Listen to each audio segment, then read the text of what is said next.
Hi there, I'm Erin, Hodgson, Extension Entomologist with Iowa State University. Today is the 21st of May, and we are in central Iowa checking out a potential pest situation. So I assume most of you have your corn planted, so it's a good idea to check for stand and to see if you're happy with the germination.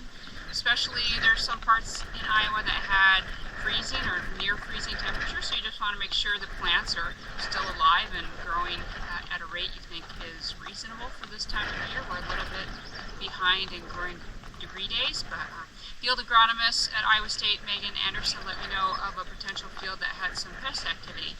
And so we came down here to take a look, and we were able to find grubs.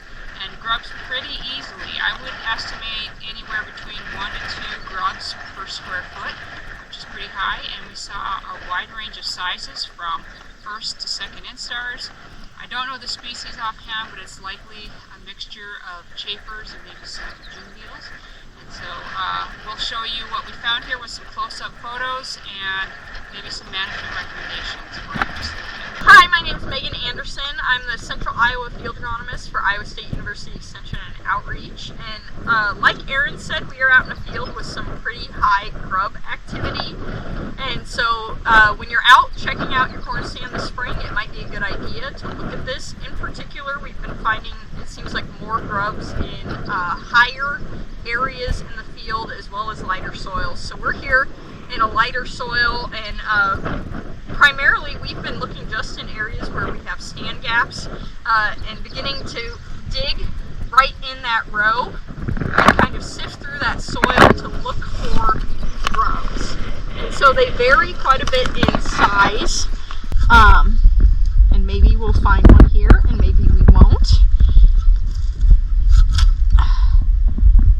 But they're fairly shallow in the soil.